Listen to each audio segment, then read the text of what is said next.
Good morning. Good morning. Please state your name. Okay, my name is Ben Amoah. I go by the name Legend. Legend. Yeah. Okay. Who calls you Legend? Like so many, everyone. Who was the first person to call you Legend? It was actually my coach. What's his name? Craig. Coach Craig. Yeah. Coach, what sport? No, that's football. Football. Yeah. What year was this? Do you remember? I was pretty young. I was very young. Yeah, I was young. Okay. All right. We'll definitely get to that, but let's take him back. You know, the purpose of these interview series is to have an understanding of who you are. Okay. Because I believe, and we believe here, that team, that everyone has a unique story to tell. And in telling your story, you're going to be able to help a new generation of people that are coming back, that are just like you, are going to have some of the moments and the struggles, and your story is going to be what gives them the belief to keep going on. And when you get to our age, it's important to, pass the knowledge down to the next generation. So, Mr. Ben Amoah. Yeah. Where were you born? Where? Yes, where? Okay, I was born in Ghana. Which part of Ghana? Kumasi. Okay. What year was this? 1988. 1988. You're an 80s baby. Yeah. Okay. What are your earliest memories of Kumasi? Do you have any memories of Kumasi from that time? Yeah, I do. I mean, well, I remember the primary school that started. Like that was, it was the nursery, should I say? Yeah, nursery, primary school. Like, is it New Oxford? New Oxford International School. Okay. Do you remember any of the teachers or any particular thing that happened in nursery school? Maybe someone taking your snack or you taking someone's snack?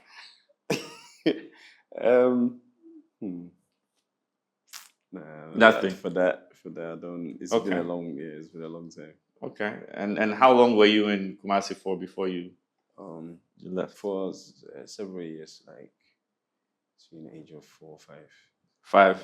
Yeah, and then you left Kumasi and went. So let's say, so by 6 I was out of Kumasi. Yeah. Okay. Where did you go to when you left? Well, we actually went to several places. We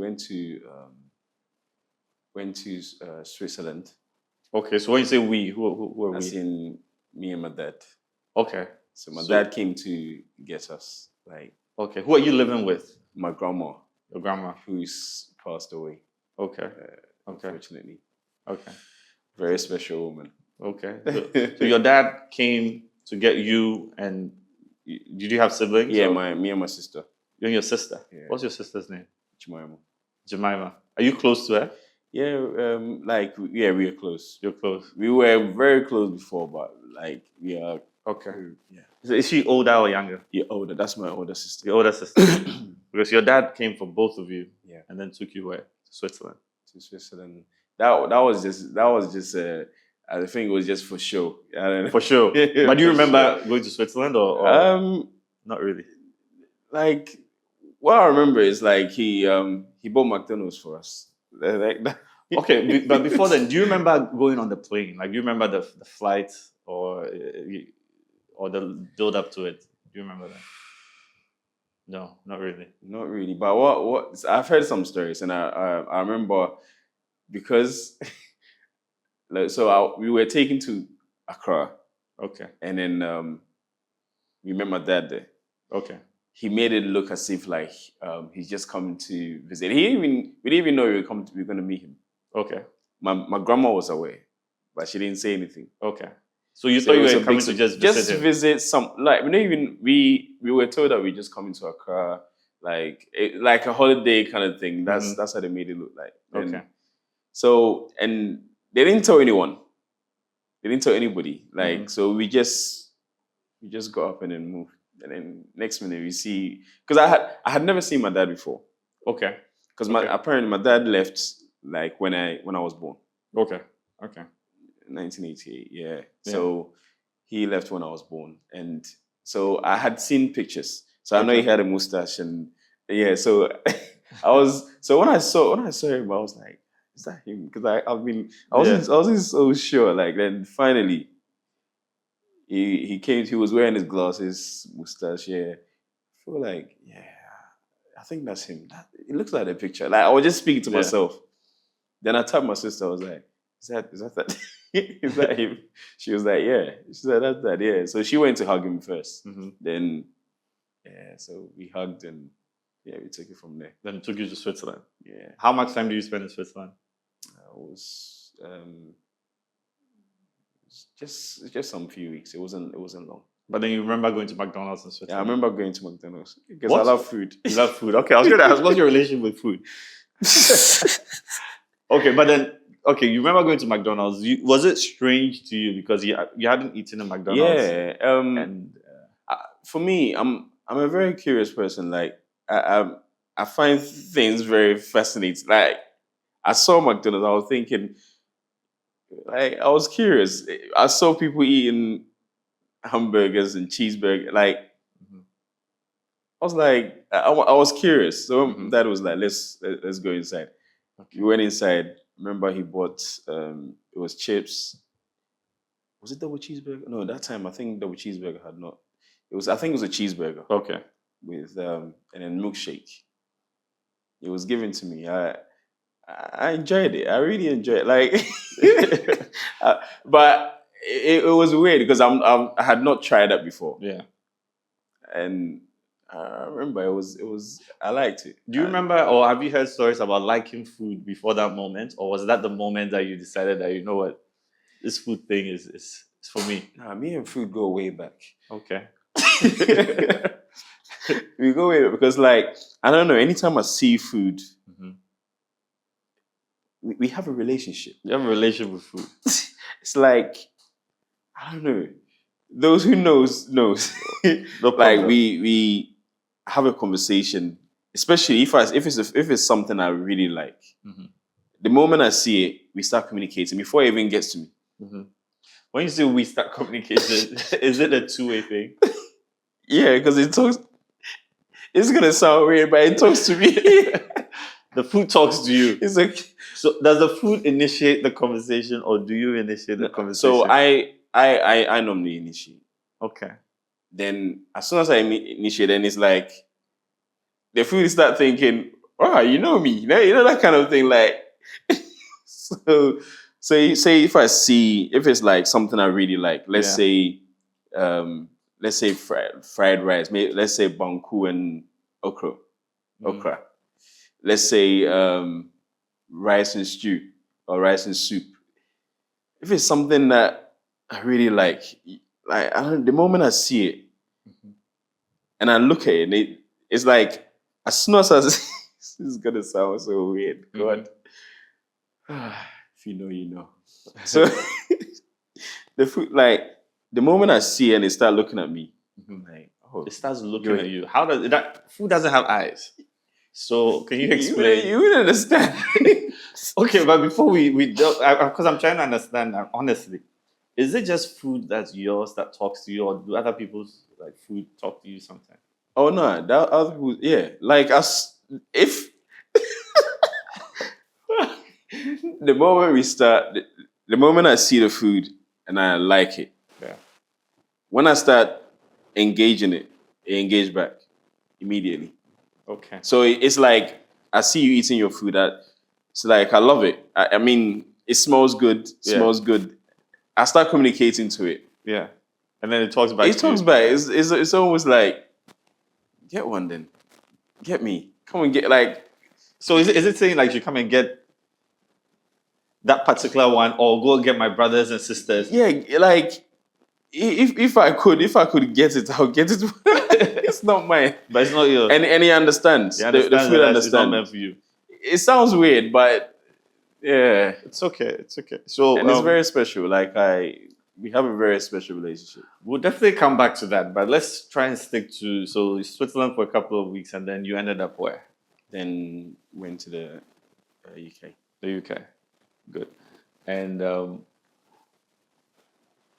where were you staying in the UK? At first, we were staying at Forest Gate. We actually Forest Gate. Yeah, we moved to London, Forest Gate, East London. I was East London at first. Yeah. What do you remember about Forest Gate in terms of like other shops, people? There's a lot of Asian shops. Asian shops. Okay. A lot of them, yeah. Okay. And the shopkeepers, they're very cool people. Very cool people. Yeah. And I quickly learned a lot about like Asian people. Okay. Because of their corner shops. Okay. And what they do is like you will see like their family members there and everything when they come from their countries, like that they're all there. Shop and they learn the business. After a while, you see them progressing. Opening their own shop. And then it becomes a bigger shop. So they can have a small corner shop. The next minute, it's expanding. Okay. So do you know the names of like the owners or the shop attendants in your corner shop? Do you remember any names? Okay, the one I remember, that one we had moved from Forest Gate to South London. Okay. That's my grandma. Yeah. My other grandma. Yeah. Like, we went to their house. It's a big house. And I was doing paper on. Okay. And yeah, Mr. Foster. I remember him very well. Who was Mr. Foster? Tell me a bit about Mr. Foster. Mr. Foster is a shopkeeper. Okay. And he employed me through my uncle. Because my uncle used to do it when he was young. What, the paper route? The paper round. Okay. So, like, he realized that I wanted to make money. Okay. So he was like, yeah, start with this. I was doing it, but I was doing it at your age. Who said that? Your uncle or My Mr. uncle. Foster? Okay. So he introduced me to Mr. Foster. So walk me through, do you remember that interaction with Mr. Foster? The first time you had to go and see Mr. Foster? Yeah. So walk me through that. Like. Okay, so yeah, my uncle took me there. What's your uncle's name? Richard. Richard. Are you still close with him? We're very close. Okay. It's been on and off. Right now, we're all busy and but we're still close. So Uncle Richard took you to the corner shop. Yeah. What was the name of the shop? Do you remember? Or? No. Okay, so you go to the corner shop and then he introduced me. Do you remember what you wore that day to go for the interview? Not really. No, not really. So then you go there and then. But what I know is I had shorts on because I had my football with me because I always had my football. Yeah. Okay. How old were you around this time? These times I was like 13. Okay, so you go with Uncle Richard. Yeah. Uncle Richard. Introduced me to Mr. Foster. Mr. Foster. And what were your first thoughts when you were going there? Were you nervous? Were you happy? I was happy. I wanted to make money. Like the moment he told me that, like you can make money, and Christmas they give you bonus. Mm-hmm. The custom. So I was excited. Okay. Like I really wanted to get started. So as soon as we met Mr. Foster, he was like, "Hello, Brian." I was like. I had seen it like from previous years, so it didn't surprise me too much. He's like, "Welcome on board." I was like, yeah. He's like, okay. So he explained to me what I have to do and places I have to go, and he said, "I heard you're very fit, so you can start immediately. Don't worry about anything because I know your uncle. He's a good man." Blah blah blah blah. So was it on a bicycle or were you walking? The paper. I started by walking, but eventually I got a bike. You leveled up because some of the places were quite far. I had to do it before I get to school. Okay, so walk me through your first day on the paper route. It was interesting. It was a sunny day, very very hot, and sometimes the problem that you face with these paper rounds, like you go to some places and they don't warn you that they have dogs. So I remember like one of the doors, one of the gates, I opened it. The dog didn't make any sound. I was just walking normal, like thinking that No, so okay, to be clear, so what happens is that you have to like open the gate, go in there, and the letterbox. Yes, it's a letterbox. You put it through the door. Yes. Right. Some places they have the letterboxes outside. Outside, yeah. But with this one, I had to go in and like push it. As I was pushing it through, the dog, I don't know. So this dog, I don't know where it came from, but all I remember is as I was putting it in, there was as I was that's all you.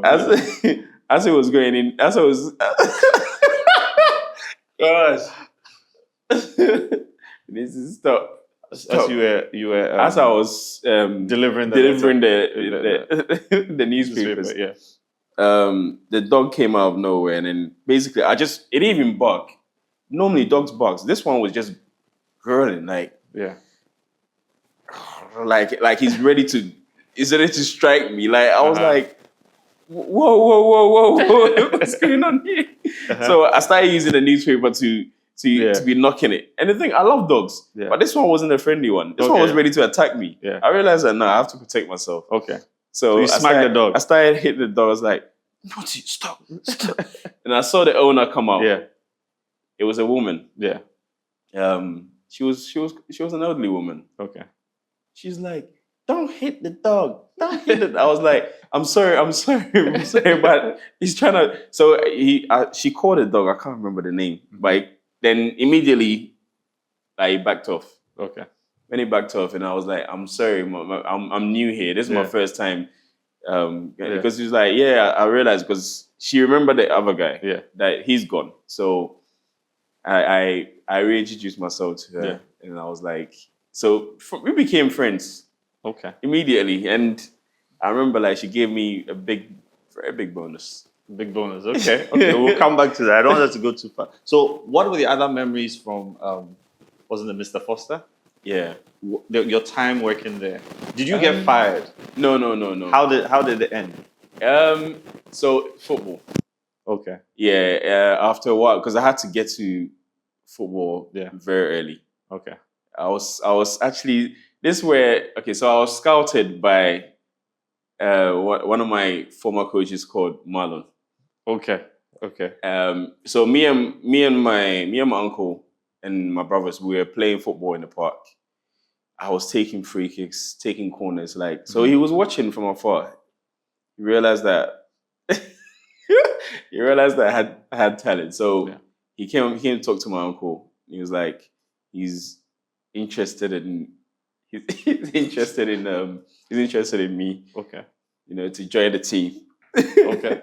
Yeah. So you like the way you bent it like Beckham. Yeah. Okay. All right. Okay. Yeah. Okay. So you join the team. So because of that, getting to train, I had to stop working.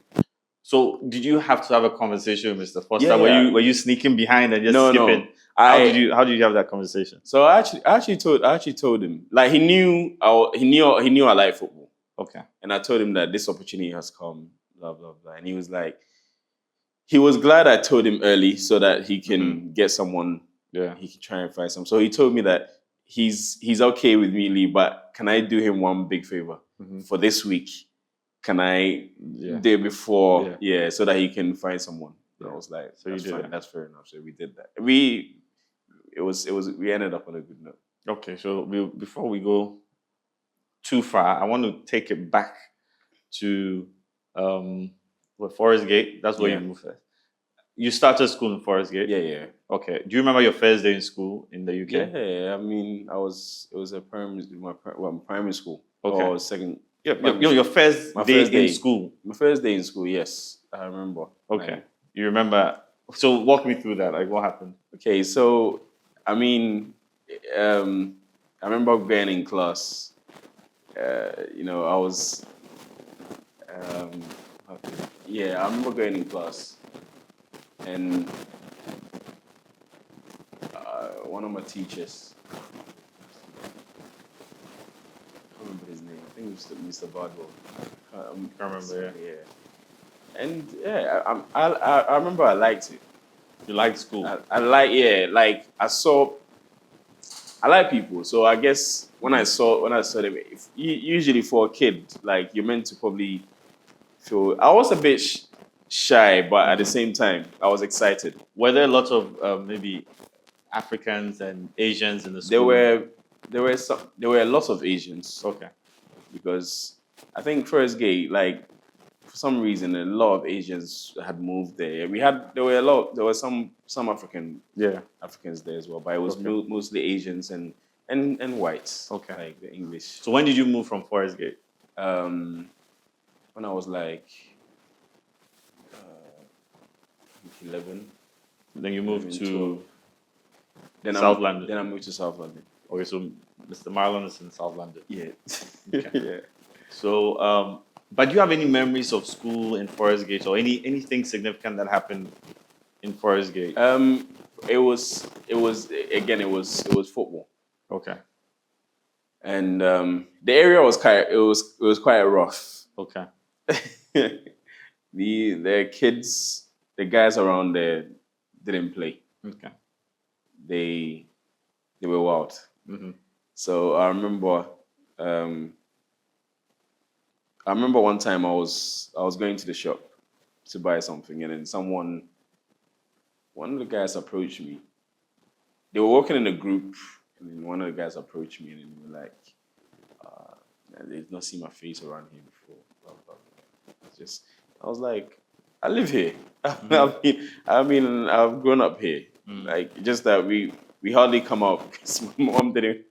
Sometimes I had to sneak out, kind of thing.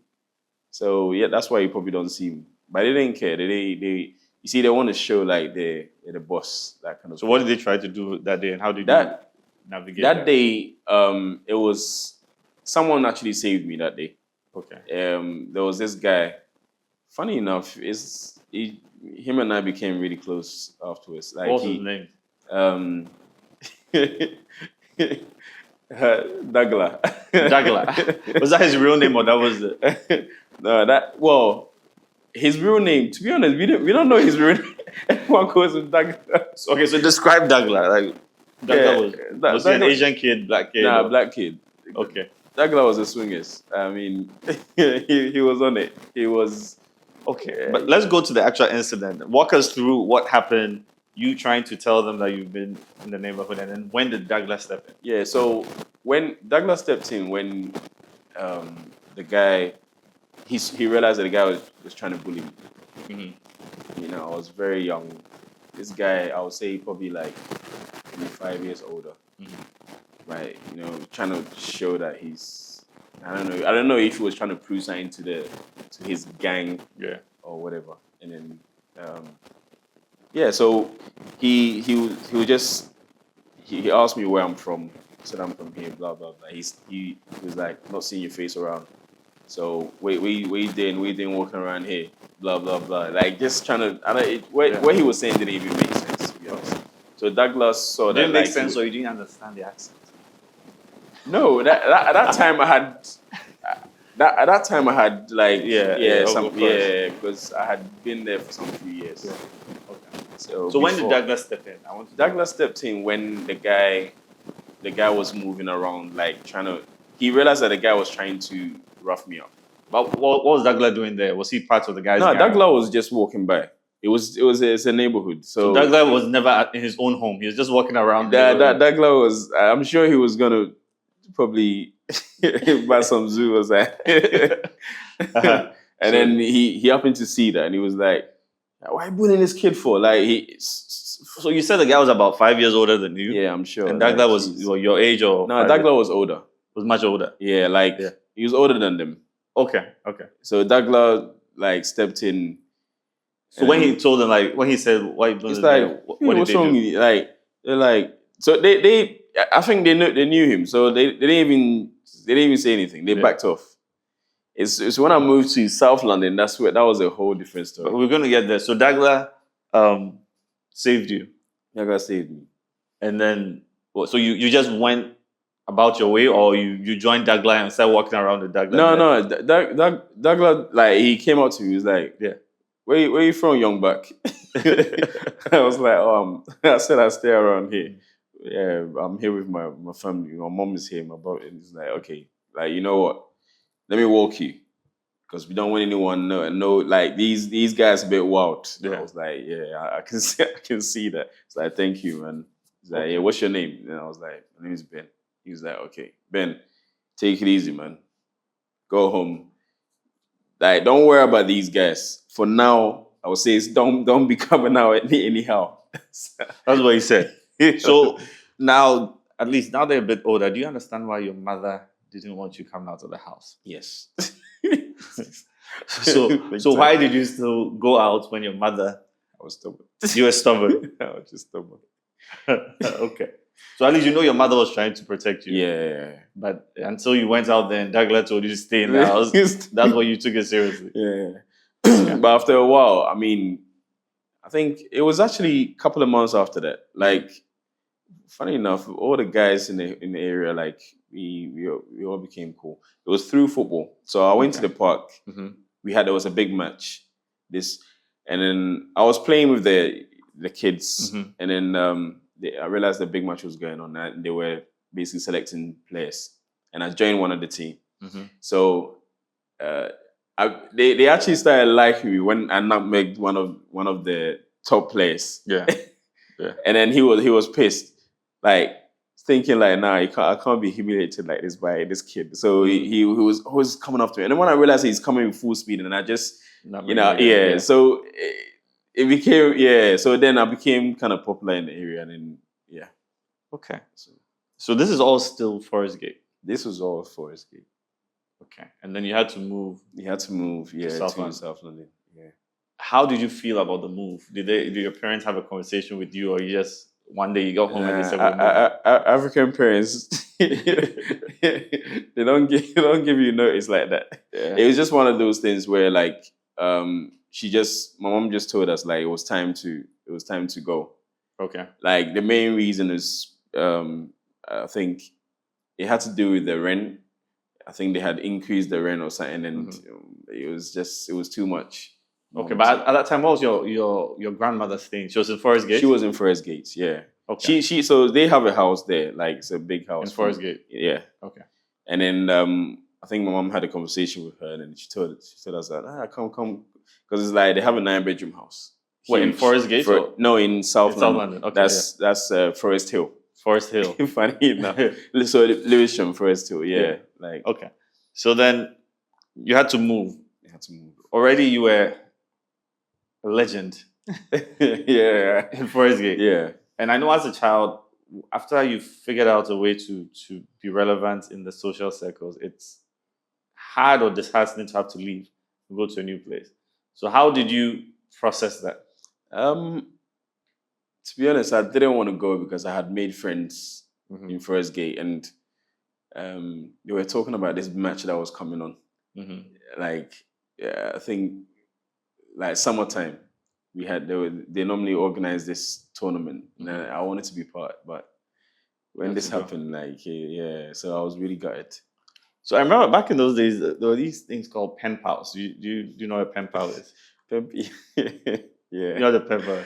So after you went to Forest Hills, did you stay in touch with some of your friends in Forest Gate? Yeah. How do you do that? Letters? Or? So the thing is, so when I was in Forest Gate, I stayed in Forest Gate for a bit. So I mean, after primary school, I went to I started secondary school. Yeah.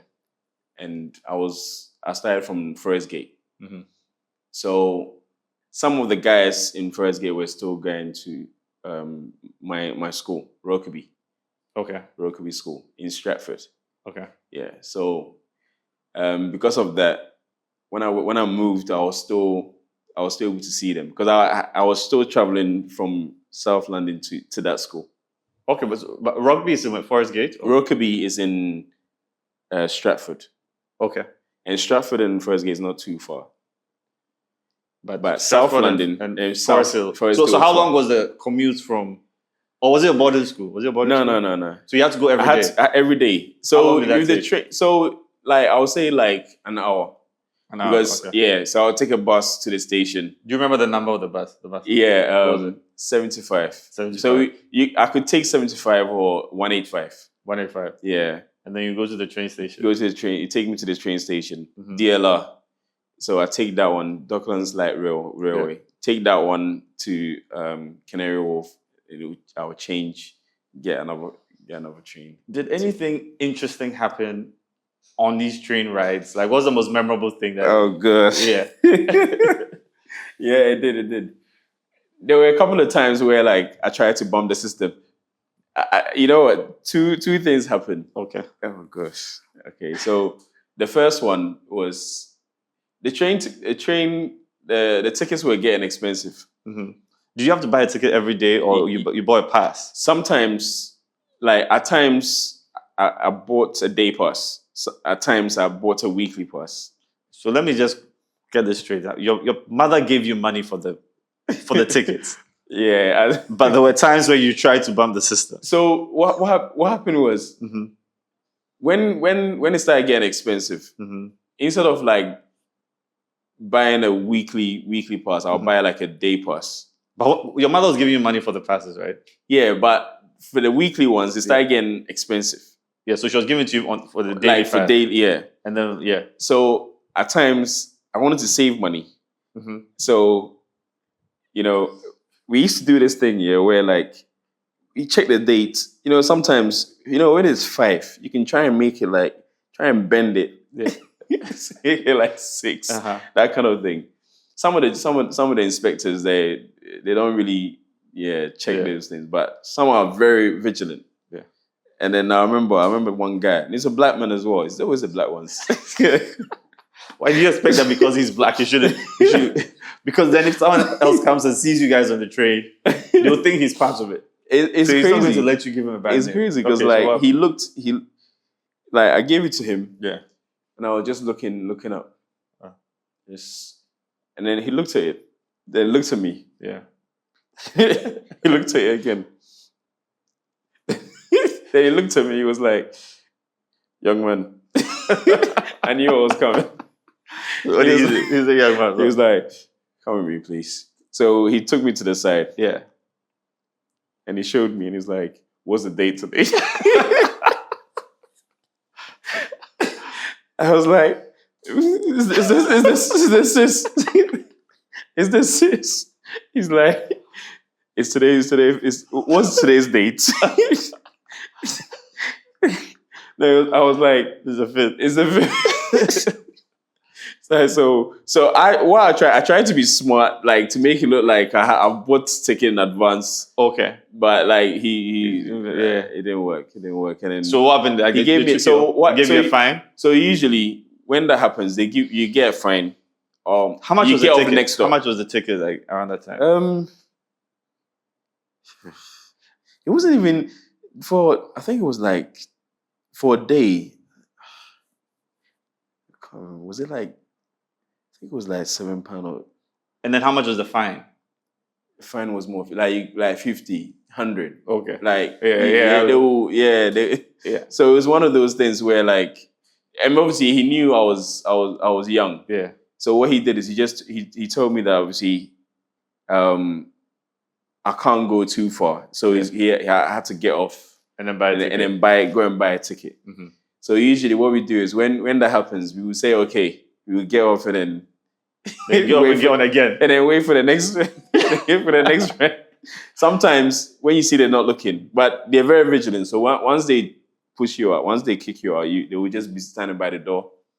So as soon as the door, because obviously the DLR, like there's no what do you call them? Drivers. Yeah. Like he's moving by itself. Yeah.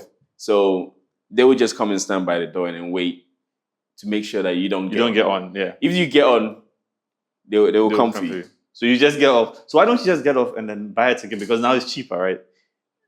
Not really. Because when you get off, you have to go and explain yourself. If you're not lucky, they'll like when you get there and there are feds around, there are police around. Yeah, you might get in trouble. Why don't you just leave like you're leaving the train station and then you're coming in as a new person? When you're leaving, you have to show a ticket, or you have to put your ticket through the machine. And if your ticket's not legit, then Oh, because you have to put your ticket in when you're leaving as well. Okay. So it's one of I didn't know that. You don't have to do that with Trotro. So I did experience that. It's crazy. Okay. So So that was the first. That was one of the other one. Yeah. There was one time I was going. So I used to Canary Wharf. Yeah. They have Tesco's very close to the station. So I sometimes, we get off there, then we have to change and wait for our train going to Stratford. Because this one will be going to a different direction. So we have to alight at Canary Wharf. Whilst I'm waiting, I check my train, maybe 5 minutes. 5 minutes, I'll go to Tesco's and buy donuts, strawberry donuts, sometimes with the money that you're supposed to use for your ticket. So I go in there. And I used to do this, and I never used to get caught.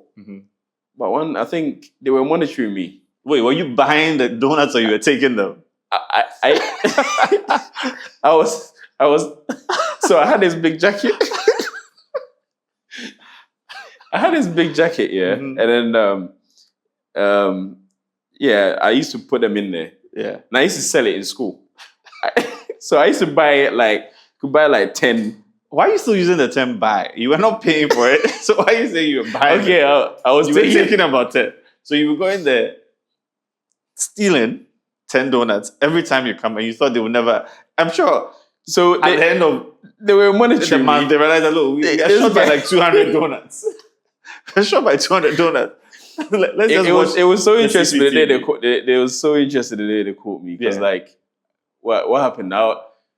So I was making good money from the donuts because I take it to school. And everybody want to buy it. Yeah, they're interested. Yeah. So I think one was $1.99. How much were you selling them for in school? I was selling it for £5. Okay, so you could have actually bought them and still made a profit.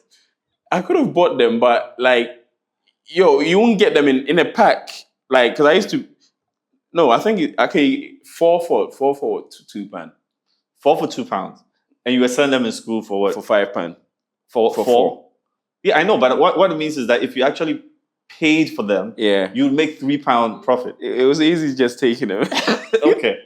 until I got. So what happened? So you were putting the packs in your jacket. Yeah, my jacket. How many packs? 2 or 3, or 10? Yes. No. Sometimes yes. So sometimes no. So I used to get one here, one here. So I used to get four packs. Yeah. Because my jackets it's quite big. I'm sure when you were doing that, you probably thought you were smart, but looking back now, you probably look ridiculous. It's ridiculous. They see this guy with this big jacket, probably in the summer. It's hot. No, it was mostly cold. I used to put that jacket. That period. And then they see you just come into the shop. Yeah. You don't buy anything, and then you walk out looking happy, licking your lips. So what happened is I realized that the train is coming. Yeah. So I'll be like, oh shit, train. So when I'm running, you can tell no, okay, this guy is in a hurry. He's running for the train. Yeah. So let me ask you this: now that you're a bit older, imagine you're a security, yeah, and you see a black boy running from Tesco. Yeah. I even think, oh no, he's just missed the train. Maybe the first time, but you see it every time. Every time. So I used to do it every other day because I realized that if I go there every day, they will catch me. So you did it every other day. Yeah. Okay, so tell me how they caught you because that's. So I was funny enough. We had exams that day, and I thought I'm making good money, so let me just get last one. This one I didn't even take much. I think I took two packs, and then I had walked out. Just when I was about to get on the train, I had a tap on my shoulder. Yeah, and you said, "Come with me, please." Was it the Bobby? Who was it? Security? Security. Yeah. Black guy or white guy? There were two actually. White, one white, one black. One of them had a ponytail, and he had a screw face. He's ready to kill. Who had the ponytail? The black guy or the white guy? White guy. Okay. Yeah. So the black guy tapped me and he said, "Come with me," and the white guy was just staring. Yeah. You're in trouble today. Yeah. That kind of thing. He's ready to it's ready to use me for license. So you went. They took you where to the So security? they told me to come with them. Yeah. I was like, I couldn't say anything. I just I said okay. And I followed them. Yeah. We went to the security room, and then they played it back to me. So what did you see on the tape? Like, and then I saw myself putting the donuts. Oh man, can't believe I was there. You put the donuts. I was putting them in there, and then I'll look around. Yeah, like I thought I was a bad man. You Meanwhile, were looking around. And they were just like, look. So what you saw? What was going through your mind? How were you feeling in your heart? Who are you? I was worried that my dad would see it. My mom, my mom especially, because she's such a sweetheart. And then like, she had to actually come in. What about your grandma? No, we're gonna get there. Who were you worried about? Okay, dad's gonna see this. Were you worried about your exams? Did you? At that point, I was not thinking about my exams. I didn't even forget about my exams at that point. So after they played it for you, when you saw it yourself, I saw it myself. Did you think of telling them that that's not me? Or you were still wearing the baggy jacket? So it was fine. The jacket is what gave it away. Okay. And then they didn't stop there. They showed me previous ones. The previous ones. They said, so they were waiting for you. You've been doing this. Oh man. Said you've been doing this. Like this can't continue. It had to stop today, son. I was like, okay. I said, I'm really sorry. Please. So, wait, I can imagine these guys like they watch the tape, they see it a few times, they're like, oh no, he's just a kid. He needed food that day, and they see no, he's becoming regular. And then I'm sure that day they're looking out because they know the train. The trains are on time. Yeah. So it's like, okay, let's see the time. Let's see the guy. Because literally, it was right like just when I was about to enter the train. So I think the guy must have been. I think he must have been hiding. Like he was because when I was I didn't see anybody there. I'm sure this time they didn't even wait to see you. They just waited for you to come back. They tapped you. They knew by the time they get back. It was, and then I saw people looking in the train. Like they saw me. They saw them. Like I was being taken away. Yeah, and people were looking. People were looking. Now I just felt so embarrassed. So at what point did you call your? So they called my mom when I told them. Like they said, where are you coming from? And I had to tell them, Lewisham. They're like, okay. Are you living with your mom, dad? So my mom, okay. Yeah. Can we get your mom's number? They actually called my house. Yeah. My grandma picked up. Mm-hmm. And then they tried to explain to her. And then she immediately called my mom to come and listen. Oh, it's so embarrassing because they didn't see me to be that kind of child. So they thought you were a good boy. Well, they knew you were stubborn, but they didn't know you were a thief. But not to be stealing like donuts. My mom was so like ashamed, like donuts, like Chrissy, why? Like she just. No, but let's not skip. So they called the house, and then your grandma called your mom, and then she listened. They told her to come to Lewisham, Canary Wharf. Okay, but at this time you didn't know that, right? Did you hear them make the call to your mom? Yeah, they were making the call. Okay, yeah. Was it? So they told me they hear your mom. They told me they were going to call the police. Yeah. They said children like you need to be dealt with. Like so, they're going to call the police. Blah blah blah, and then my heart started beating like, oh, I've caused so much. Like, so at that point, did you have regrets? Did you think? I started regretting so much. Do you think I should have never stolen the donuts, or do you think I should have stopped after the last time? What was the thinking? Like, I was actually thinking about football. I'm not going to play football again. And then I realized that I'm not going to be able to sell to my friends. So the first thing you thought about was football. Money. The second thing was you're not going to be making money. Yeah. You didn't care about your exams. No, the exams, I didn't even think about the exams. And then you started thinking about your mom and... Is my mom like my mom, yeah, like my grandma that was working. So your mom calls you Kwesi? Like she don't only when there's trouble. Okay. Like, then she'll mention like. Okay. Anyway, so they called them. They called them, and you were sitting there when they called your mom. Yeah, they kept me there for a while. I know. So at some point after the call, yeah, you're sitting there. Were there other kids that were caught that came to join, or you were the only thief that day? No, there was someone in there already. Yeah, was it a black boy? No. This was a white woman. White woman. She was stolen some stuff.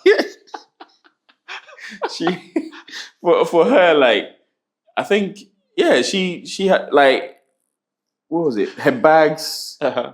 I think she had some in the bags. She had some in the Was socks. it the donuts or something else? No. It's like different things. Yeah. But you had specialized in the donuts. For the donuts, like, I don't believe at that point. Right. And then they for me, they told me to take everything out. Mm-hmm.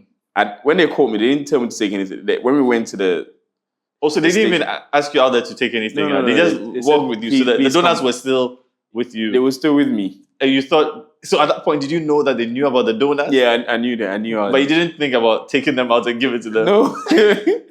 Like, I just wanted to, I felt like people were watching me. So you didn't want the people, your train mates to see what's going on. Like, I just wanted to get out from that scene. And yeah. So when we went to that, we went to that security room, I knew I'm in trouble. Because immediately they told me that they're going to call the police. Yeah. Yeah.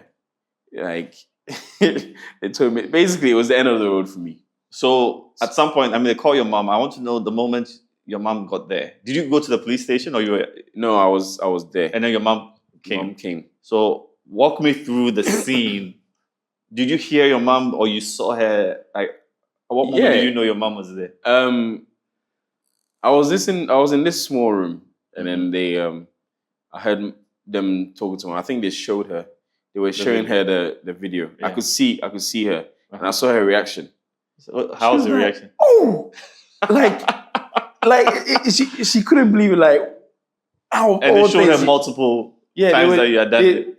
So that one they showed her when I was there. Like, they called me over, and then she saw me. When she saw me, she gave me one look, and I just knew I'm in trouble. So then, so did you stand right next to her, or you kept them between you and? They put me next to her, but I moved back. I didn't want to get smacked. So I moved back. And then when she watches it, she would watch me in the corner of her eye. And then she would just be shaking her head. And I just knew. And all I had to do, I just kept saying, "Oh, I'm sorry. I'm so sorry." So at that time, your mom wasn't working? At that time, no, she was. But she was off that day. She was off that day. Was your father working at the time? No, my dad wasn't around. He wasn't around? He wasn't in the country. He was out of the country. Okay. So then your mom looks at the tape, and then what happens next? And then I started thinking, like, hey, she's gonna tell dad. Like, and at that point, so many things were just going through my head. Like, I'm really in trouble. I know I'm gonna get punished when I get home. Yeah. And then so she was really disappointed, and she just looked at me and she was like, "Why would you do this? I gave you money. She looked at the price. You can buy this." Like, so she was surprised. And at that point, I couldn't even explain to her, like, it's for business. I couldn't even tell her. And then she was just like, she just said, "I'm really disappointed." But I want to know what happened. So then the security people, did they ask your mom to pay for stuff? So what happened was, when they saw my mom, she's very likable. Okay. So when they saw her and how she was speaking, they felt sorry for her. It's like, why'd you do this to your mom? Like, look at her. Yeah. Like, she doesn't look like someone that, because I think they've dealt with so many different people. So they realized that no, she's not a bad person. She, like, I don't think she raised you like this. So why? So they just told her, like, they told me that they were calling police. Yeah. They didn't actually. They actually ended up not calling the police. Yeah. But they gave me a very stern warning, and they told my mom as well, like, should this ever happen again, they'll call the police. like, yeah, So did you stop getting off at that stop, or when you get there, you don't go to the Tesco? Did you stop going to that Tesco? Wait, you went back and stole more donuts? Oh my goodness! That's it. I didn't stop. You didn't stop? No. So what happened is that I stopped going there for a while. So one time I went to buy a drink. It was Lucasade. Okay. So it started communicating to me. Oh my goodness. So so that time, that day, I actually paid for it. Okay. So that gave me the confidence to go back again. Okay. I had the intention of paying that day. For some reason, I don't know.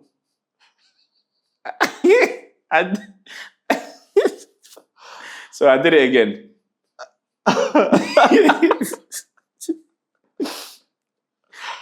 Oh my goodness. I did it again. And But didn't occur to you that, okay, if I get caught this time, my mom gets caught again, I'm through. Did you not care? I thought I was being careful. Because this time, like, I used a different strategy. I changed my coat. I said, I'm not wearing this coat again. This is like what I was wearing. Yeah. So you changed your coat. You had a new coat, so you thought you could get away with it. Yeah, and then funny, I was caught. But funny, I don't know if they had changed security or like, so he didn't recognize me. Because it had been a while. So it was a new security? It was a new security, yeah. And so when they caught you, did they call your mom again? Or no, this time not this time. So I had to just tell them like, I don't know what came. Like I was just trying to go on like I was meant or something. Like so this time when they caught you, they caught you stealing, so they didn't have the tapes. Yeah. No. This one was. I took it. They saw me trying to walk out. So this time you just held it out. I held it. You stopped putting it in your jacket because you realized that showed that you were a thief. But if you just walk out with it, it might look like the guy. You forgot. So the reason why I did the reason why it never went any further. Like they came up to me and then they realized that I was just taking it out. Like I didn't hide it. Yeah. I was just walking normal. Like usually I'm. So after that, did you take it again? No, we're a different place. But I stopped doing it at that. I stopped going to that Tesco. I tried Sainsbury's. Oh, okay. But we'll come back to that. So since you were taking the same train every day to school, I would imagine, because I think this happened to me as well, like when you keep taking the same train, the same bus, at some point a small community will form. Like there are people that you just like know that this guy. Did you make any friends on those rides or it was actually for that, it was mainly the bus journeys. Okay. I made some friends, I made some enemies. Okay, tell me about your friends first and then we'll go to the enemy. Yeah, for the friends, like they saw me because they used to see me every morning. They realized I'm always using that route. So one of them ones we don't really say anything. You just bob the head, yeah. And after a while, like, it's like you realize that you're seeing the same person every day. And at some point, we had to even sit close to each other. So then we started having conversations and whatnot. Okay, and what about the enemies? How did you make those enemies? For them, it's just same old. They feel like they're done, like they own the city. Like so. And you're you don't own the city. I still in the city. So it's just so if you're walking like if you're walking like you know what's up, they will try and put you in your place, that kind of thing. So who was the toughest guy that you met who tried to put you in a place? Like the scariest guy? I met quite a few. Yeah. Who was the most notorious, and where are they now? They're in prison. Some of them are gone. Some of them are in prison. Like I don't know if they're in for life. So So you are kind of like the most successful thief. Who changed your ways? But your father was a pastor. Yes. And you were stealing donuts. I stole donuts. Like, now, as a parent yourself, how do you feel about that? And what was wrong with you? What could your parents have done to fix you? Is there anything they could have for done? my parents, I think they did their best. Like they were guiding me, showing me the way. So it was me. So then what advice, because it's two things, right? On one hand, there are other parents out there who probably have a stubborn kid. Is there anything they can do, or you think if the kid is stubborn, the kid is just stubborn? When the kid is stubborn, like that, like I think, to me, I feel like I won't blame mom. She did what she could, but I feel like definitely tell them off, but you correct them. So should they have stopped you from going away to school? They should have just kept you close. Would that have made things better? Because that freedom is where you also do it. Maybe, but they realized that was like, because I was almost at the finish line. Like I think that time I was in year 9. Mm-hmm. I was like in year 9. So your sister's name was Jemima? Jemima, yeah. What did Jemima think about all your troubles and all? Like, did Jemima ever tell you off and tell? We used to fight a lot when we were young. Yeah. So when she had it, she was like, "Why you causing trouble? Show me you." Like she was really upset, like because of how mom was feeling that time. So what's Jemima up to these days? Well, she's a singer. Like okay. Yeah. So she travels with my dad, TPD, the preacher's daughter. Oh, okay. Yeah. So So she's a good girl compared to you. Yeah, she's a good girl. She's a good girl. I won't say I wasn't a bad boy. No, you were a thief. I was naughty. How do you call stealing naughty? And if you were just naughty after the first time, because I changed. Listen, after the first time you were caught, where you thought, "How can you do this to your mom? Football is over." You thought all those things, and then you had the confidence to steal again. So I went back to do it again because I realized I was not getting the money that I was getting. You weren't getting the money because you were naughty. Like I was making money from, taking these donuts. You had made enough. Why didn't you think about actually paying for the donuts and selling them in school? Because if you bought the box for £2 and sold it for £5, you end up with. I started doing that like afterwards. Like I stopped. Okay, we'll come back to that. But now let's talk a bit about school. Okay. Right, this was on the journey to school, and I wanted to understand the chaos, and we will come back to that. But in school, who was your best friend? So I had a few. Okay. So I don't know. Should we start from secondary school? Or no, let's go all the way back. All the way back. Your first best friend. Leroy. Leroy. Yeah, Leroy. Tell us about Leroy. How did you meet Leroy? I met him. I went to school for the first time, and he was in my class. Yeah. He saw me. I mean, he was. Sometimes Ghanaians, when you see like other Ghanaian, you could just tell. He had a Ghanaian head shape. Mm-hmm. Is that again? So you could just tell, like, and he was just so he was a bit like me, but he was a bit geeky as well because he had glasses and he was quite tall, lanky.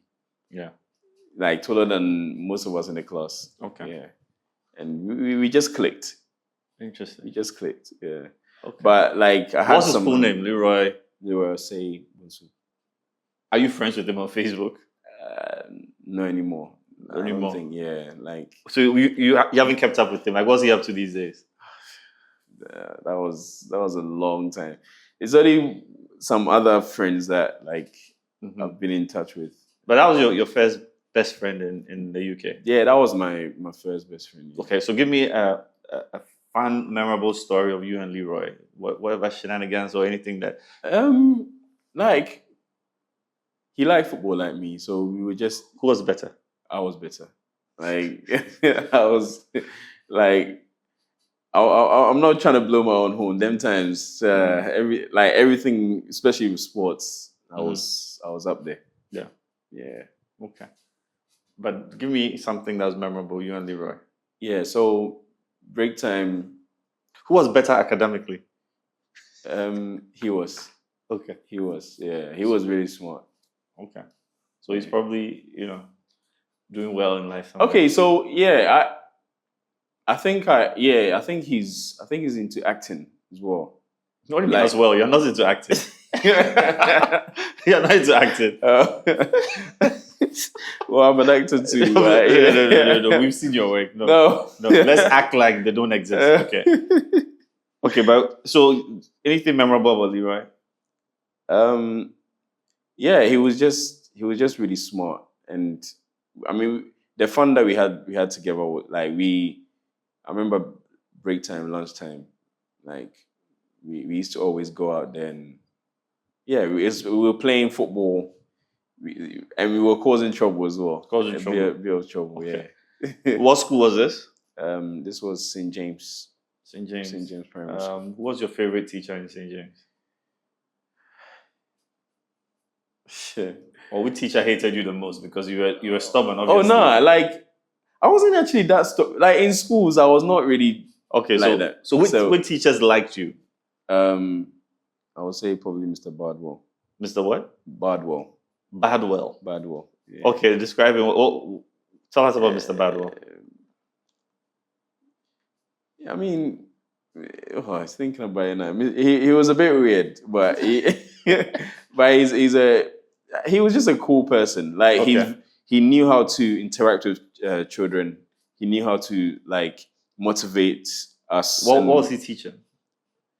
It was actually all subjects. All subjects. Yeah. And what's his background, like his ethnicity and all that? Okay, he was actually mixed. Okay. It's, half Caribbean, half English. English. Yeah. Mr. Badwell. Yeah. So if you have any, do you know what's up with Mr. Badwell these days? No. No, at all. But was there anything that he ever said that stuck with you, or anything any interaction with him that has made you understand maybe people more, teachers? He always what I remember, like, because he always pushed us to to work hard, but smart. Okay. Like, it's something that he always said. Like, he's like, you don't have to be an adult to understand this. Like, I know you guys want to work, you want to do this, you want to do, like, work hard and smart. Don't overwork yourself. He always used to say that. So it's something that stuck with me. Even when I went to secondary school, I took that with me as well. Okay, that's why you're lazy. Oh no, I'm just joking. Okay, so that was what, St. James? St. James, yeah. So then I went to Rokeby. So it's a whole lot. Who are your teachers there? Okay, so our head of year, what's his name? Wow. I don't remember his name. It's crazy how I can remember the primary school, not the. Okay. But my teacher was my form tutor was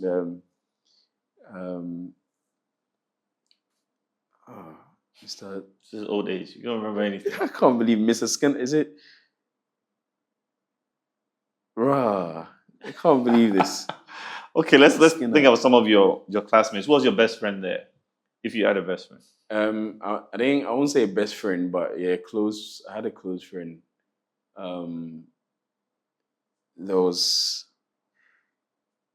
Eugene, Ghanaian as well. Okay. And Alfie. Eugene what? Do you remember his last name? Eugene Scott.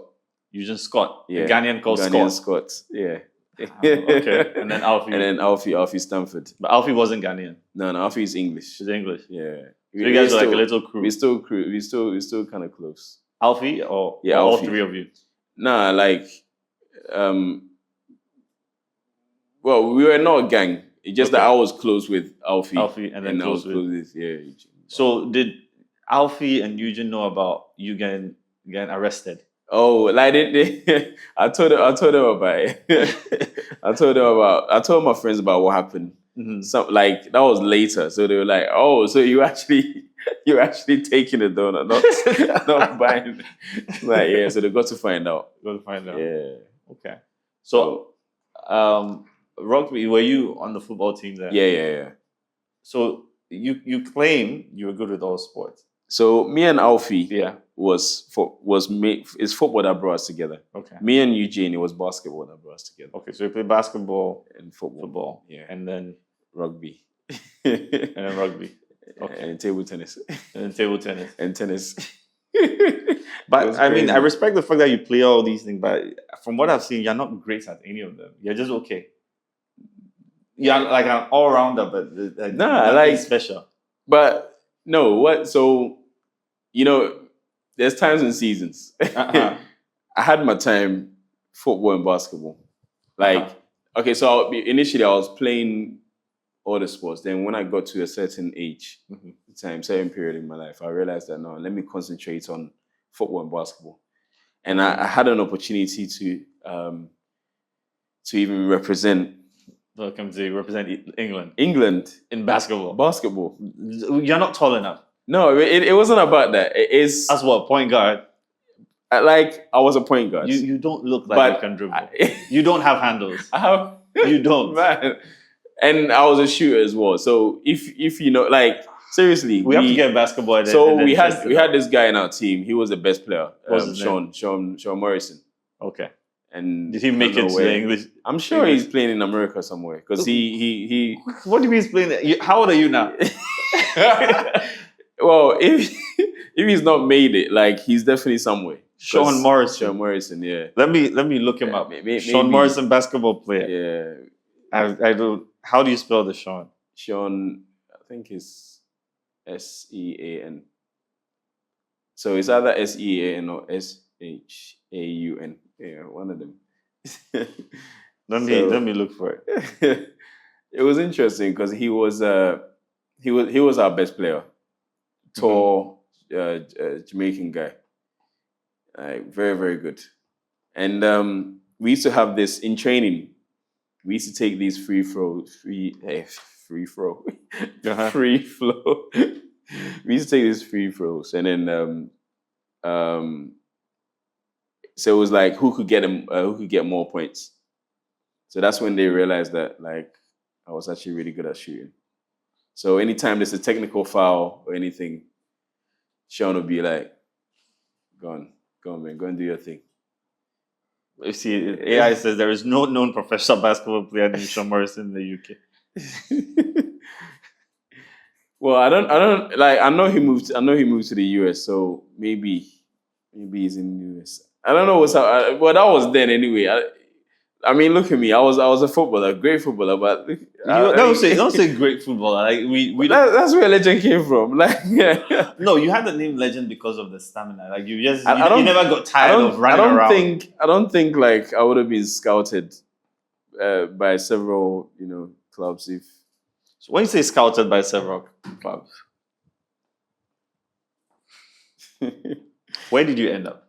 Right, let's talk about a club that took you, because the greatest football players are scouted early and then they go into these. Yeah. We see them in the 12s and the 15s. Yeah. So, who was the most famous football player that you played with in any academy? Carlton Cole. He was you played with him? Yeah, not he was in the West Ham academy. So you were in the West Ham academy? Yeah. For how long? Let's see. I was 15, 16. So it was almost 3 years.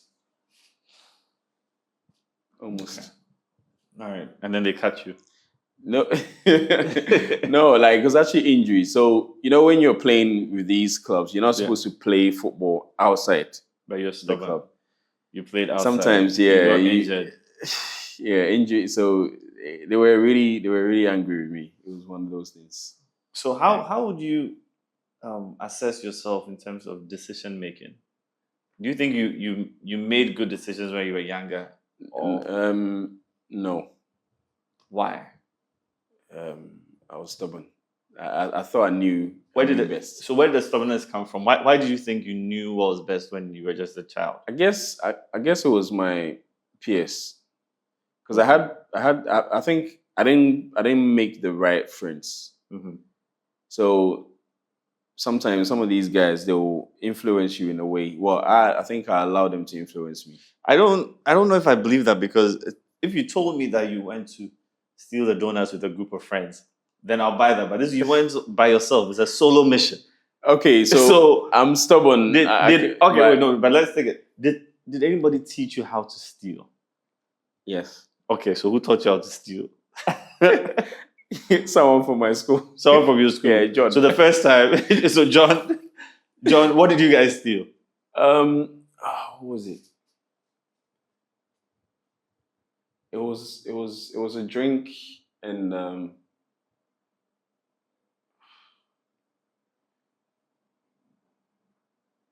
think it was a drink spray. Like, so basically we went to Boots. Yeah. Boots chemist. And then he just went to get a couple of things. Like, it was just so easy. Like, he took it. Okay, so so that's where I believe you. Maybe it's friends, because if someone, and I guess you're right. So what you can do as a parent is that you have to watch the friends that your child hangs out with, because you were, as your mother knew, as long as all your mother knew about you was that you were a good boy. She didn't know that you had a friend who taught you how to steal. And once you figured out how to steal and how easy it is, then you try it yourself. Yeah. Then, did you teach anyone how to steal? Yeah. Yeah, I think so. I think so, because I did. Yeah, I did. Like, a couple of my friends, time, after football, we were thirsty. And then we went to the shop. Yeah. Like, they didn't have money on us. And I was like, don't worry, I know what to do. So I went in there and I brought something out. Yeah. And they were shocked. Like, what? Are you serious? Like, they were shocked. Yeah. And then they went to try it. And they came out. Nothing of it. So, did any of these people get in trouble with the police later on in life? Yeah, but not through stealing. It was but the stealing was the introductory drug, right? Oh, for that, like they were already bad boys. No, when you were teaching them how to steal, they weren't bad yet. But maybe after you introduced them, then they accelerated. I'm not saying it for you to feel bad, but it's like, at least what we're seeing here is the theme of. I was a catalyst. Yeah, but I mean, John taught you. If John hadn't taught you, you wouldn't have. Maybe you're like you're like an evangelist, right? Whatever you know, you share with people. If you know good things, you share with people. If you know bad John is a bad boy. Did John end up doing some prison time? No, John. I don't know where John is. You don't know where John is? I have not heard from John. You don't heard from John? Yeah, I don't know. Okay. So now let's fast forward a little bit, because we don't want to waste time with you trying to tell us you're going to be a football star and nobody believes you. How did you end up in Ghana? Oh, so it was actually, I was playing football, and then it was mainly because, like, there were some things happening where my dad thought, like, the best thing for me to do was to actually extricate myself from all these people and move here. Do you think that was a good decision by your dad? Yes. Obviously, you didn't like it at the time. I didn't like it, but how old were you around that time?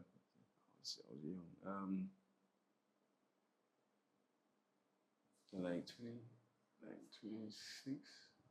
Okay, so let's even take a step back.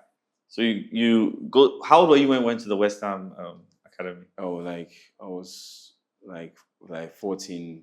Spent 3 years there. You got kicked out because you were stubborn and you were getting injured outside of clubs. How did that conversation go? How did you find out that they were letting you go? Yeah, so when they realized I was injured, obviously, if I was injured in the club, like during matches or training or something, I think it would have been different. But they had specifically said you're not supposed to. So it was myself and one other guy. Mm-hmm. Do you remember his name? I think it was Stefan. Mm-hmm. Stefan. I think it was Stefan. Like because I don't remember his surname, but it was Stefan, very good player. But he also got injured, and they had to let him go. And they were basically they told us that this is a professional academy, and they can't accept these kind of behaviors, like because imagine they allow everyone to continue with them, like it's it's not. So how did you feel when they were telling you that? I was devastated. I was really sad because I realized that I've missed an opportunity. Did you have a conversation with your mom and your dad about that? Yeah, I mean, I remember my brothers, especially my little brother, because he was really good. I mean, he looks up to me, so it's just one of those things where like he was really gutted. My mom was just surprised. Like, so my mom was surprised because I got scouted through so the college that I was going, Redbridge, because I had to leave. I left Rokeby early because of the football, like the scholarship at Redbridge. So when I was at Redbridge, that's when like the scouts, So it was very disappointing. It was really disappointing, like, because this was a chance for me to possibly make it and make my family proud. But okay. So then after that, 17. It didn't where work were you? out. You were in college then? Yeah, I was in college. Yeah, Okay. and then Redbridge College. Yeah, and then so that's how. So how did you get kicked out of college? No, I didn't get kicked out. Okay, why did you stop going to college? No, it was uni. It was That uni? stopped, yeah. Okay, all right. So you graduated college? Yeah, I did. And then went to uni? Uni. Where? Bedfordshire. Okay. So it was a whole lot. It was a whole lot. Tell us. The whole point of this is to look back and then see how to advise these young people to not make our mistakes. It was more to do with, again, it was decision making. Okay. Yeah, and PS, like just moving around the wrong crowd. I think because I think what was happening is like, I allowed women, and I would say, my peers, my guys, they kind of influenced me negatively. So what happened? Why did you leave? Can you delve into that, or you want to avoid it? It was just more to do with like certain things that wow. I mean, moving with the wrong people, getting into trouble, some troubles that could have been avoided. Yeah. For me, to be honest, it wasn't really our fault, but it was because we shouldn't have actually gone out the time that we did. Okay. We were going out. You're going out. Things happen. So the uni expelled you guys. Like, yeah, we had to be. Do you remember Can you mention the names of the guys that you were rolling with? Oh, you can't mention them. Yeah, that is okay. But are you in touch with all of them? Some of them. One, I would say one or two. See, that's the interesting thing about life, because at that point, I'm sure those were your people. It was like a crew. Yeah. But now you're older and you're living without them. Yeah. So imagine making decisions that affect your life with people who are not going to be relevant later on in life. It's pointless. I think most times, like, we just need to realize it's not everyone that you can roll with, you can move with. So sometimes certain people that come into your life, they come in there to basically kind of destroy your life. Okay. I'm not saying they did, but yeah, they had. No problem. We're not going to dwell on that. But then when the expulsion came, you still had to tell your parents. How did your mother find out about that one? I came home and obviously she realized I was not going to I was not going to school, and I was like, yeah, we're on a break. I didn't tell her the truth at first. I had to. I was still trying to like figure out how I'm gonna drop it to her. Like, finally, I found the courage to speak to her, and I just told her that this is the situation. This will happen, and she just looked at me. She was like, she knows. She said she knows I'm better than this.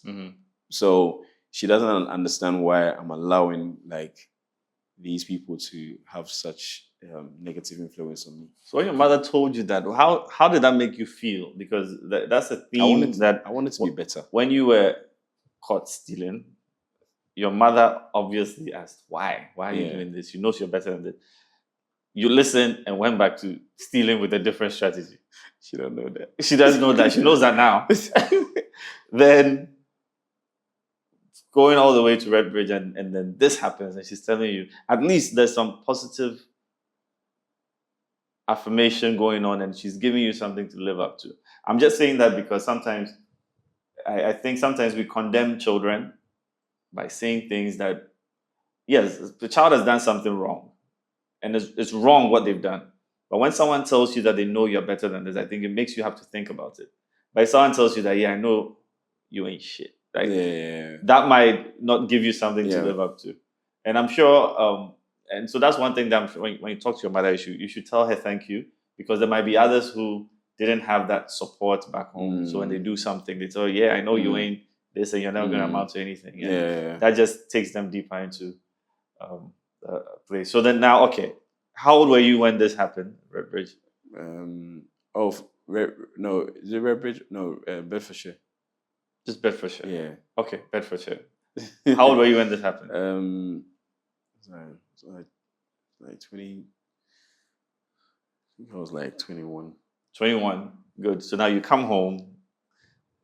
You're not going to make it to uni. What's next?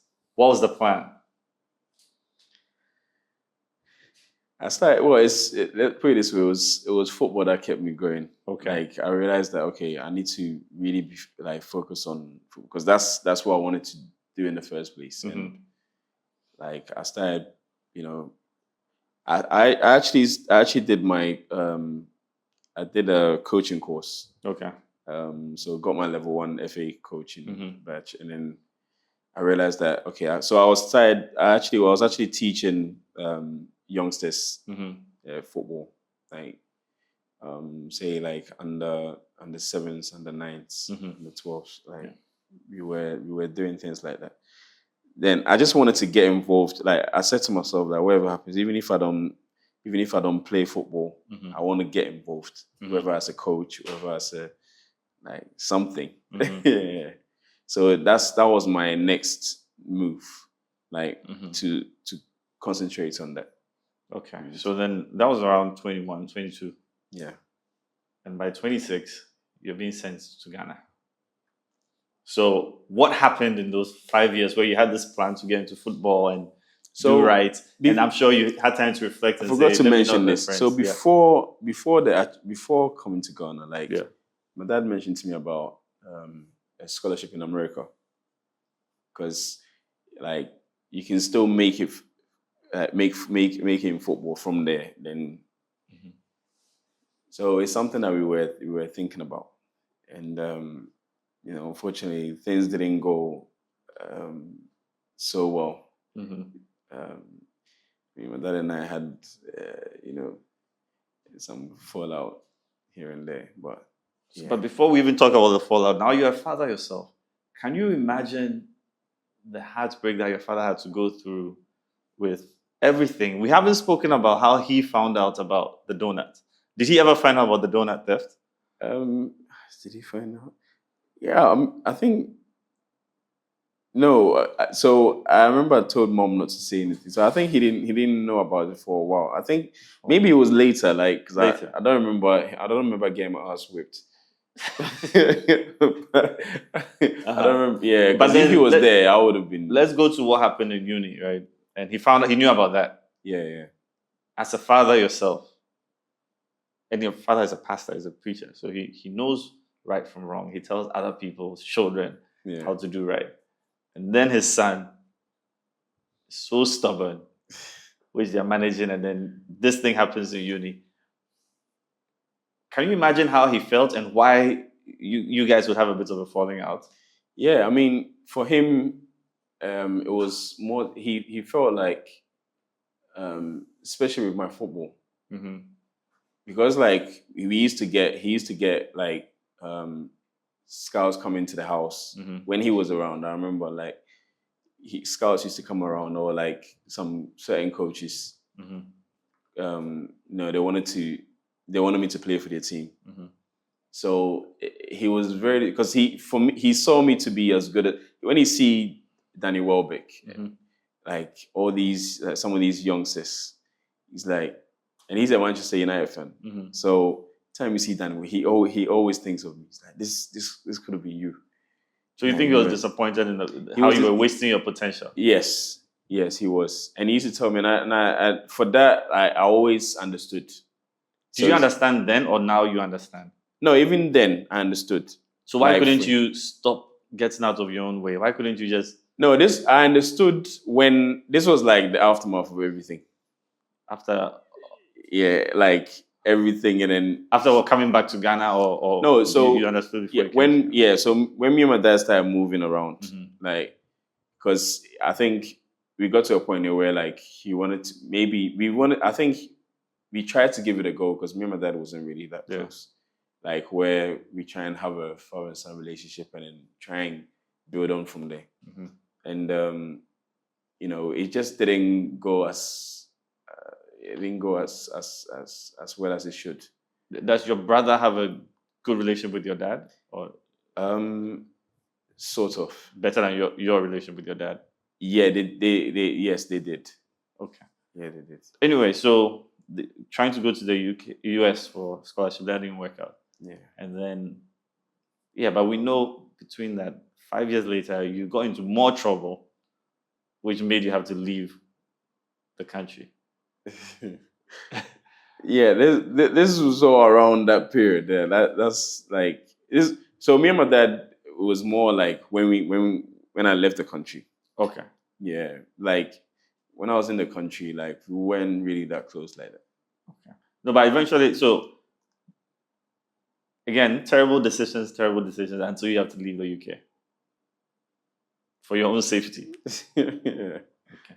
Which I think, when we look back now, is one of the best things that happened to you, because it took you out of the environment where you kept making terrible decisions. So tell us, when you came to Ghana, what was it like? First few years. I'm sure you came back to Ghana, you had a lot of money on you. You were the big boss.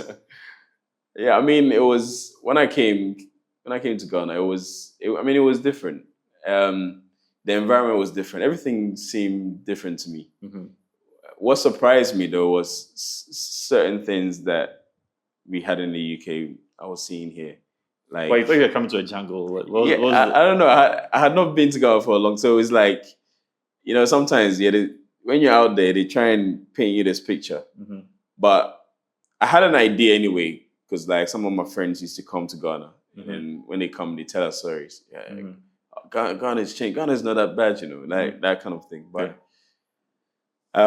so for me, it was just interesting. Like I remember the first time when I was in Ghana. I remember after some few days, I remember I saw some weird things that.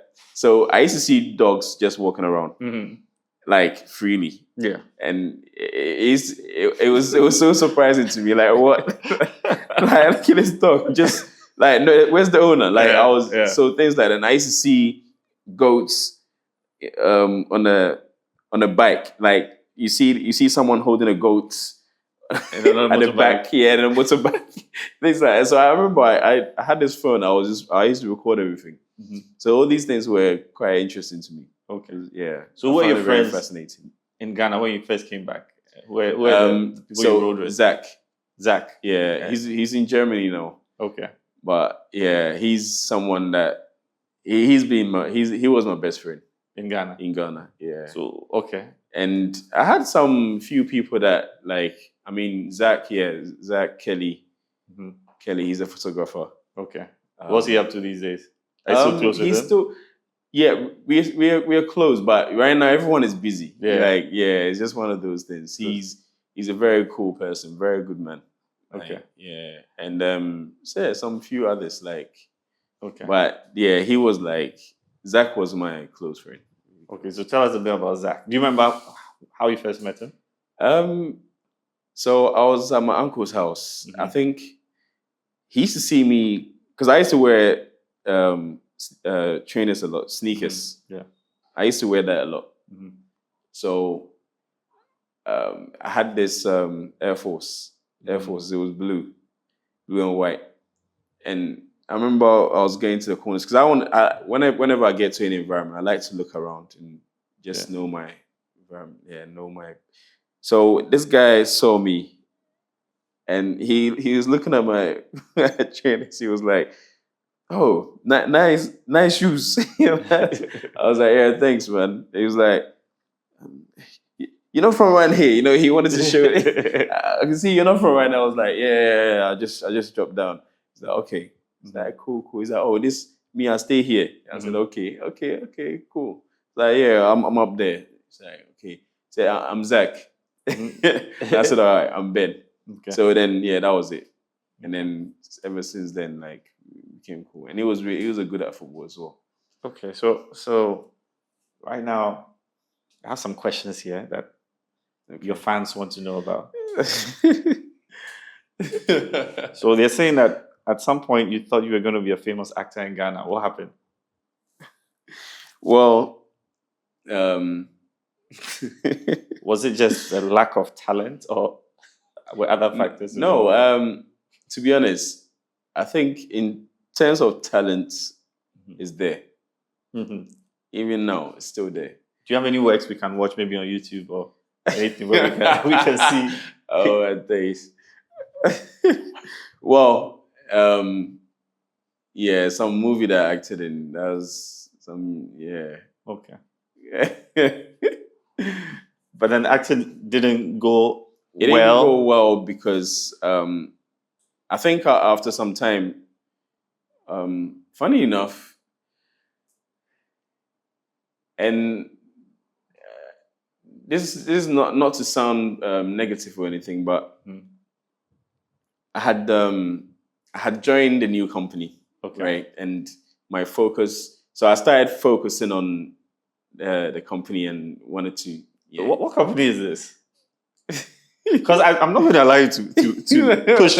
You want to say that acting was going so well, and then you joined a company, and then you had to slow down. So where it was, like. So I can't. I don't. That's what I'm saying. I don't want it to sound negative, but it was more like I had to kind of like shift. No, because the fans are saying, the fans, all two of your fans, they're saying because acting wasn't going well that you had to join a company. Because no successful actor making millions of dollars, having IMDb would say, "Let me join a company." I think that was more of a decision based on hunger. So if you can just elaborate on that for the viewers, because there might be someone out there right now who wants to know if they should go corporate or they should still stick to acting. I wouldn't say like acting wasn't my focus. I wouldn't say like it was the focus. So what was your focus? What was your plan? I mean, like, I'm a cameraman, so I was I was into that. Like, I was doing music videos. I was, When you say you were doing music videos, were you the director or you were just the number 3 cameraman? I was part of the camera crew. Okay. Yeah. And then so why did you decide to join a company? Now seriously, because there might be a cameraman who's part of the camera crew out there who is struggling financially and wants to know if they should keep doing it or join a company. So after a while, like, I wanted to start my own photography business and whatnot, but it wasn't going as well as it should. Please explain. What do you mean wasn't going? You were hungry. Like, sometimes freelancing can be very difficult, and like when you think you figured it out, like it's not always the same. It's not always the case. So I was it was tough. I was struggling financially. Yeah. And fortunately for me, I was, I got contacted by our CEO, and then I met him up for an interview. It's a very interesting one. How do you get contacted? Who gave your name out? Blacks, something like that. I can't remember. Yeah. So yeah, Blacks. What's your relationship with him? Yeah, like it was actually funny. It was actually through Fima. Who's Fima? Nobody knows who Fima, Frida. So that's my wife. Okay. So we went on set. It was a music video, and I met Blacks for the first time during that set. And he introduced me. Fima introduced me to him. Yeah. We were cool. Like, so he saw some of my works. He was like, "Oh, yeah, bro, you're good." Like, why we sure those are the words he used? I mean, we don't want to give the people false hope. He's like, okay, because maybe he thought, oh, this guy's going to struggle by himself. He needs to join a company because it's vicious out here. Nah, like on a serious note, that's what he said, and then he was like, okay, cool. So not like nothing was. I didn't even know this was gonna happen.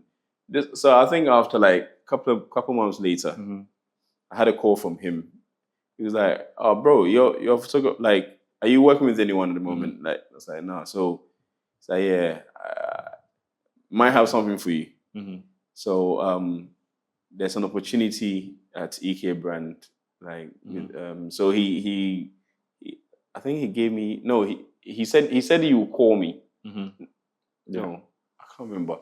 Yeah, he said he would call. Like what I remember is like somehow I got your contacts. Yeah, and then we got. You know what's funny? I've only met him once. Wow. And I think we went to rent equipment from him. Just that one time. Wow. And I don't know why I mentioned it to him, but yeah.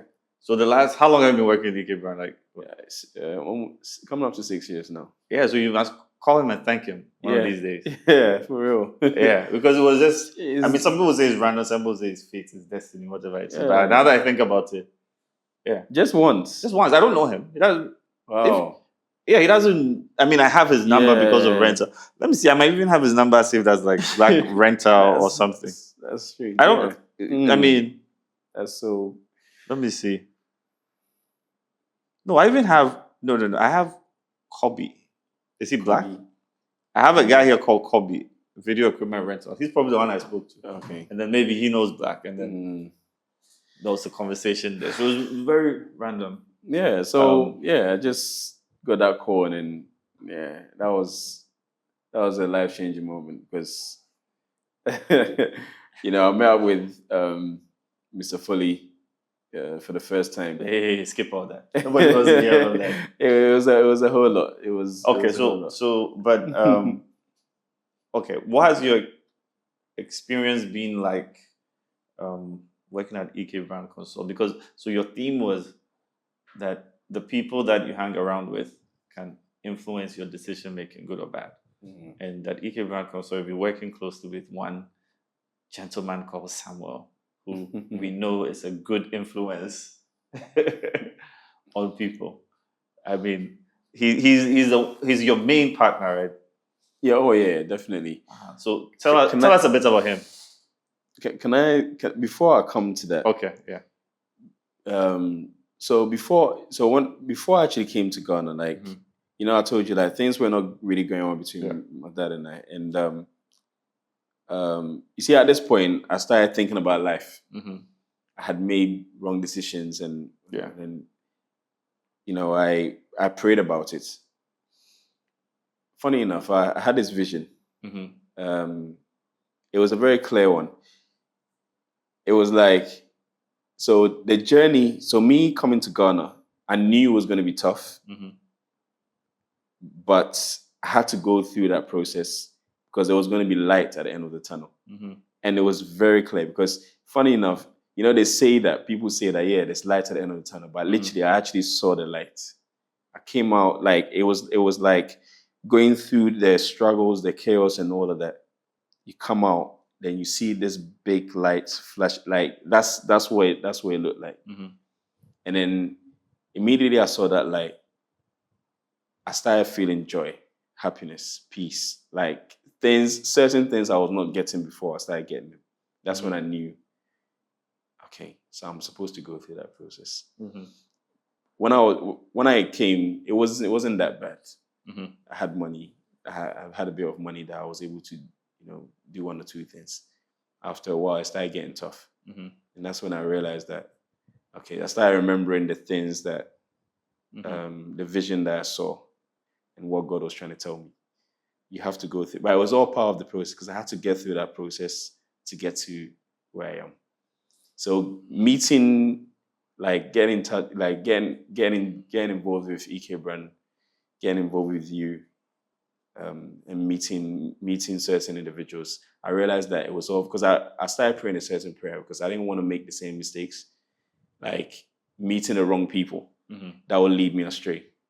And I prayed about it, and I was like, God, from now on, please help me to meet the right people that will help me to make the right choices. That was a prayer that you prayed. Okay. Like, will help me to go in the right direction as well.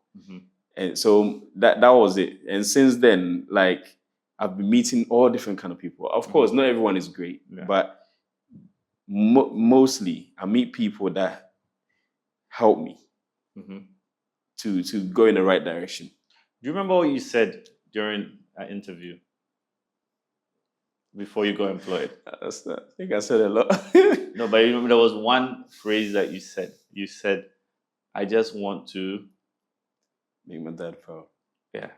And that's what every time I see you and throughout this journey, actually working with you, that's been the one thing that I've been looking forward to. And I know we're getting there and we're going to get there. And it actually taught me that, and you may not say it, I know your mother is important to you and all of that. But I think the most important person in your life is your father. And I know and look forward to, I'm sure the relationship is much better now. Oh, yeah. But I know it's going to get a lot better and you guys are going to get really close. And maybe he's going to watch this. And the truth is, in that interview, the one thing that stuck with me, because I've always told you, you weren't the greatest photographer that we interviewed.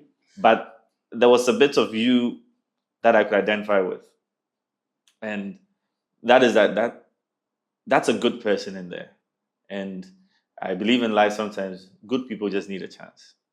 And the fact that you said you just want to make your father proud, let me know that you're willing to do a lot to try and achieve that. And so I actually think, even though this is not where the story ends, I know there are lots of stories that we haven't covered, I think this is a good place to end it. Because I saw you getting emotional about that prayer, which is meeting the right people. And I think it's a very good prayer. And if that's the prayer, then I think God definitely heard it. Yeah. And, we're talking about this because of Sammy. Yeah. Who we will also interview soon enough. But I think he's been a great influence. Yeah, big time. Spiritually, yeah. Me and I feel like me and Sammy were supposed to actually work in the same, funny, we share the same faith. Apart from that, like, apart from what we do, as cameramen and, we advise each other. No, he advises you. Why? What advice? Give me advice you've given Sammy. Oh, well, when you interview somebody, we will tell you. Okay. Like we advise each other because I feel like that's how it's supposed to be. When if you have a partner that can advise you, then you're in the right place. Iron sharpeneth iron. That's right. Okay. So yeah. So on this note, we're going to end this SydeHassle interview with Ben Amoah, aka Legend. That's right. But there'll be all the other stories that will have to come in a different segment. Definitely. Thank you for taking the time. Thank you too. If you have any advice for parents who might have stubborn children right now, I think one thing that you said that I haven't even thought about deeply, but I think is important and it will help parents and children and young people is that watch the company you keep. Very important. As much as the people around you might be people that you love, you need to understand the influence that they have on you. And if you have to remove yourself from the situation, it will be good. And parents should also pay attention to that. And I think ultimately it was better for you to come to Ghana than end up in prison. Yeah, definitely. Okay. Yeah. So what's your advice for parents out there? Yeah, I would just say like what I said earlier. It's very important to know the kind of people that are around your children. Sometimes like we allow children to roam about, do whatever they want because you feel like you don't want to be on their case. But I think it's so important to keep watch because the people around your children can definitely influence them positively or negatively. Okay. And most times, the times that you shift away is when the devil strikes. When you actually think, yeah, like, okay, I'm going to allow them to do whatever they want. That's when the devil actually comes in and strikes. So parents have to keep watching and be observant. And also, what you tell your kids are very important, even when they're being stubborn. Because words are very powerful. So it's so important to know like the right words to use at the right moments. Because if your child is stubborn and you're constantly telling them they're stubborn, they will keep being stubborn. Yeah. And they won't change. Okay. And they will get in trouble. Okay. Somewhat. But yeah. Okay. And I'm actually going to take this opportunity for you to say something to your baby girl, your oldest daughter. What's her name? Tomorrow. Tamara. Yeah, do you have a message for Tamara? Yeah, tomorrow, you know I love you. You know I'm always here for you. Just know I love you and I will definitely see you soon. Don't worry about anything because I got you. And that's a promise. All right. Love you.